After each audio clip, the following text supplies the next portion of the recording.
vamos começar a falar do juiz de garantias. O que é o juiz de garantias? Para quem não está habituado com o processo penal. A ideia do juiz de garantias é que a gente passe a ter 2 juízes no sistema, né, processual penal brasileiro. Isso é uma grande inovação? Até não é. Isso já acontece há muito tempo em outros países. Para o Brasil seria uma grande inovação. Esse debate, né, já acontecia em alguns ramos do processo penal, já era reclamado por muitos advogados, dizendo que o juiz que acompanha o caso desde a fase policial é contaminado. Isso ganhou força e veio no pacote anticrime, tá?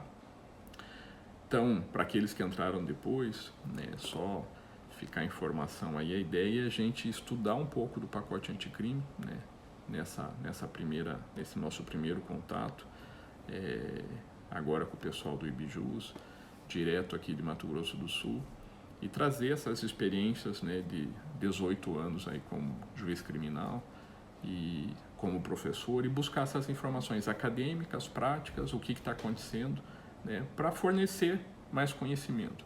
Esses dias um colega meu disse, mas você está dando aula, você vai ajudar as pessoas, às vezes, a produzir provas para ter um resultado que às vezes você não concorda. Eu disse, não, a minha convicção é a seguinte, eu fornecendo mais conhecimento, mais informação, a gente vai ganhar em qualidade do processo, e ganhando em qualidade do processo, isso é mais fácil para o juiz decidir, porque quanto melhor os argumentos da defesa e do MP, mais fácil fica para você se convencer e fundamentar suas decisões. E ganhando em qualidade, ganha a população, ganha o jurisdicionado, né? Então, para a gente falar do juiz de garantias, da onde que vem o tal do juiz de garantias? Quando a gente para estudar o que aconteceu, o pacote anticrime do jeito que chegou, né, no Congresso Nacional, ele não previa o juiz de garantias. Isso foi um enxerto do Congresso, né, uma emenda lá dentro do Congresso Legislativo para que incluísse no pacote anticrime o juiz de garantias. Então isso não teve um amplo debate com as classes, né, da área jurídica. Isso foi interna corporis lá no Legislativo e foi inserido o juiz de garantias. Com que argumento? O principal argumento é esse. O juiz que atua na fase de investigação, ele está contaminado porque ele deu prisão preventiva, ele deu busca, ele afastou sigilo telefônico, concedeu lá o grampo, né, a escuta telefônica. Então ele está predisposto a buscar que essa medida que ele vem atuando, ele acaba criando uma empatia com os órgãos de investigação e ele está predisposto a uma condenação, né? Há quem diga que a psicologia, que tem estudos sobre isso, que haveria uma predisposição do juiz ser mais rigoroso, tá? É um argumento, né, forte, claro, se realmente o juiz se contamina com esse tipo de atuação.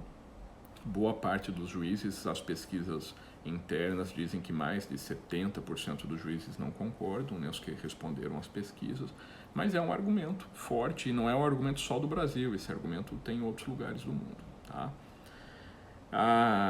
Onde mais que tem juiz de garantias? Boa parte da Europa, né? A gente vai ver que Itália, Alemanha, Espanha, a gente tem o juiz que atua independente do nome que é usado, né? Por exemplo, na Espanha, o juiz de garantias lá é chamado de juiz de instrução, né? O juízo de instrução, e o juízo oral seria o nosso juiz de instrução, então usa nomes que até gera confusão com o nosso. Nós temos na Itália, países europeus, Portugal, é comum ter o juiz de garantias. Na América do Sul, comum ter juiz de garantias, né?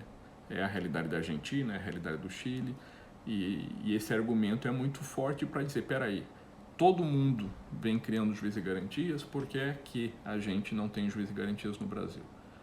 Tá? Então, trazendo para vocês quais são os argumentos para a vinda, né, do juiz de garantias. Como que esse juiz de garantias vai atuar? Teria que ter um juiz para essa primeira fase, que ele vai receber as informações de todos os inquéritos abertos, né, todas as investigações, receber todas as prisões em flagrantes, fazer as custódias, analisar pedidos de cautelares, produção antecipada de prova, concessão de liberdade enquanto está na fase, né, do inquérito, prisão preventiva, prisão temporária, busca e apreensão, afastamento de sigilo bancário, telefônico, fiscal, Homologação do acordo de não persecução penal, se foi feito o acordo lá entre MP e defesa, tem que ter uma audiência com a presença da defesa, do advogado, para que seja homologado em audiência. A renovação de medidas cautelares tem que ser em audiência, com a presença, com o contraditório da defesa, né, com algumas exceções. Então vejam que traz bastante competência, bastante função para esse juiz de garantias.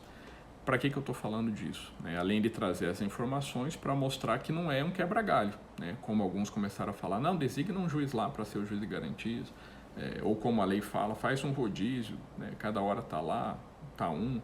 Isso também pode gerar problemas. Quem trabalha com isso sabe que a falta de contato com o dia a dia, de especialização, vai gerar problemas, inclusive de eficiência, de qualidade do serviço, tá bem?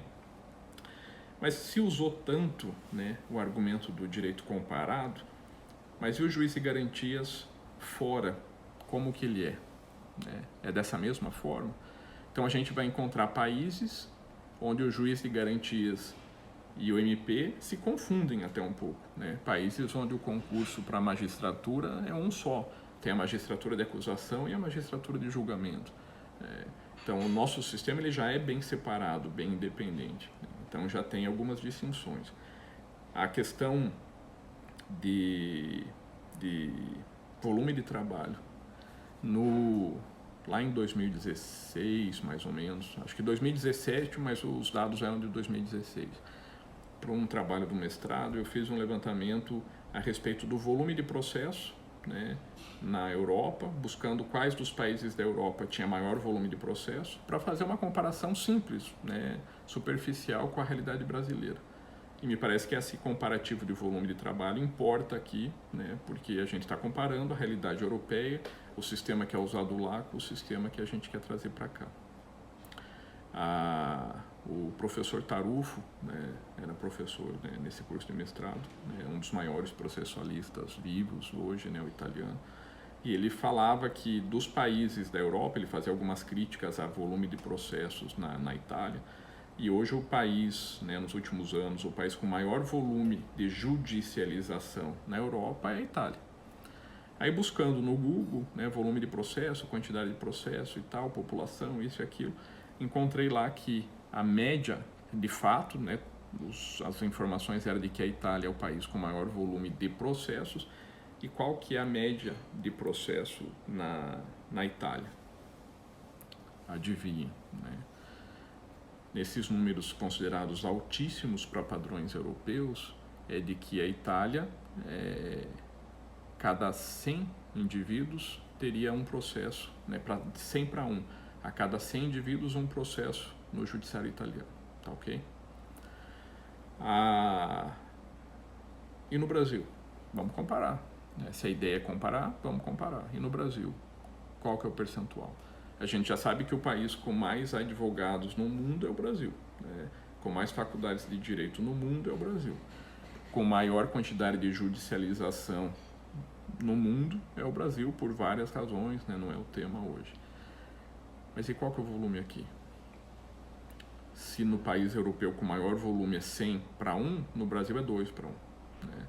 Vejo que a gente não está falando nem de dobro, de triplo, a gente está falando 100 para 1, 2 para 1. Tá? Então aí a gente tem uma noção da quantidade de processo que tramita. Claro que isso é tudo, civil, criminal, volume de processo. Tá? E daí fica agora um argumento para quem é contrário ao juiz de garantias. Como é que eu vou aplicar um sistema desses num sistema completamente adverso, completamente diferente do europeu? Mas vamos continuar, já que a questão é o direito comparado, a não contaminação, então vamos analisar agora o que acontece nesses outros países. Nesses outros países, o exame da prova, como que acontece? É igual no Brasil? Onde o juiz analisa a prova, onde o tribunal de apelação, o Tribunal de Justiça, ou o TRF, ou o TRT, analisam as provas e pode analisar as provas. Nós temos alguns países europeus que só quem analisa a prova é o juiz. A Corte de Apelação só analisa a matéria de direito. E por aí a gente já vê também que passa a ter muito mais importância eu ter 2 juízes, porque quem vai analisar a prova vai ser o juiz da fase investigatória, vai ser o juiz da fase de instrução, vai ter a sentença, o tribunal só vai ver matéria de direito, não vai mais ver prova. Então esse risco de contaminação e revisão da interpretação da prova cresce muito, e é uma situação que não é a mesma do Brasil, né? Então é uma comparação um tanto quanto, né, superficial, quando se fala que a realidade é a mesma. Que mais? Cumprimento da pena, né? Como que é na Europa e como que é aqui. A preocupação ela passa a ser maior no caso da Europa, porque o que acontece?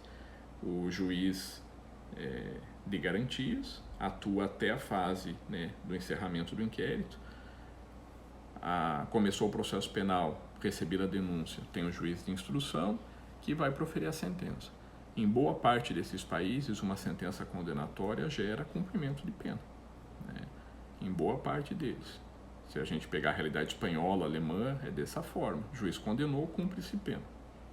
Não vamos entrar aqui na questão se é constitucional ou não no Brasil, isso é outro tema também. Mas essa é a realidade nesses países que tem o juiz de garantias, tem o juiz de instrução, gerou uma sentença condenatória e só acarreta cumprimento de pena. Tem recurso de apelação, recurso de revisão, né? Tem alguns nomes diferentes em alguns países, tem. Alguns podem ver provas, em outros países não podem rever provas. Agora, passado daí, juiz, corte de apelação, nenhum país da Europa e nenhum país da América do Sul que tem juiz de garantias tem mais recurso além daí, né? Eles terminam aí. Ou seja, eles têm duplo grau apenas. Juiz, tribunal, né? Juiz da condenação, juiz da revisão. Juízes, né? Desembargadores, no nosso caso aqui, de revisão. Então, o juiz julga, o tribunal revisa e aí se cumpre pena, né? Circulou muito na época das discussões aí sobre o cumprimento de pena após a segunda instância. Dos 193 países, né, credenciados à ONU, 192 tem prisão no primeiro ou no segundo grau. Só o Brasil que não, né, que vai até o infinito. Por quê? Nós temos 4 instâncias, né? Então a gente tem o juiz que condena, via de regra não se cumpre pena, a não ser que ele esteja preso preventivamente, e daí uma proteção, como eu comentando ontem numa aula na Escola da Magistratura, às vezes o excesso de proteção prejudica, porque às vezes o juiz acaba forçando uma prisão preventiva num caso grave, porque é uma forma de acelerar o sistema, senão vai ficar recorrendo eternamente, né? Às vezes, se não fosse tanto recurso, não precisaria ter medidas tão extremas. Aí a gente tem a corte de apelação, né, o recurso de apelação. Agora vai cumprir pena? Não, não vai cumprir. Aí a gente tem recurso especial, vai para o STJ, vai discutir ofensas, né, à lei federal. E a gente tem recurso ao STF, o extraordinário, que vai discutir ofensas à Constituição. Estão vendo a quantidade de recursos, né? Em qual país da Europa ou da América Latina que tem isso, né? 4 instâncias não existem e trânsito em julgado depois de tudo isso também não existe, é só a gente. E o que aconteceu? A gente ainda está subdividindo essa primeira aqui, né? A gente ainda passaria a ter o juiz de garantias e o juiz de instrução, tá ok? Então a crítica fica na ideia de comparar sistemas tão diferentes, tá? Última crítica, né, para quem defender e entender que o juiz de garantias, né, não se adequa à nossa realidade, seria a questão do volume de trabalho, né? Volume de crimes, a gente falou do volume de trabalho comparando com a Itália, mas o volume de crimes. Qual que é a quantidade de crimes, né, no Brasil e na Alemanha, no Brasil e na Itália, no Brasil e na Espanha, no Brasil e em Portugal? Portugal é um dos países mais seguros da Europa. E a gente vai comparar, né, qual que é o volume de trabalho na polícia, qual que é o volume de trabalho desse juiz de garantias, como que funcionaria, como seria viável, foi feito um estudo de impacto econômico, como que vai implantar, quanto que vai gastar, para onde que vai, como que vai funcionar, né? Não tem nada disso, tá? E é uma crítica bastante, né, feita pelo ministro Fux na decisão, dizendo, ó, do jeito que tá, não dá para funcionar, por isso que tem que suspender, tá ok? Dentro dessa ideia, acho que a gente precisa parar para pensar aonde que nós queremos chegar com o juiz de garantias. Qual que é o objetivo? Qual que é o objetivo do nosso sistema penal? Ele tem exageros ou não tem exageros? Esse juiz de garantias vai ser bom ou vai ser ruim? E se for o caso de implantar, como que vai implantar? Talvez esse seja o maior problema hoje, porque havendo vontade política que mude seu sistema e que tenha o juiz de garantias, não dá para dizer que o juiz de garantias é inconstitucional. O problema é como veio o juiz de garantias, aí se discute inconstitucionalidade formal, principalmente pela questão orçamentária para implantação, tempo, etc. Mas não dá para dizer que o instituto é um absurdo, porque não é essa a crítica, tá bem?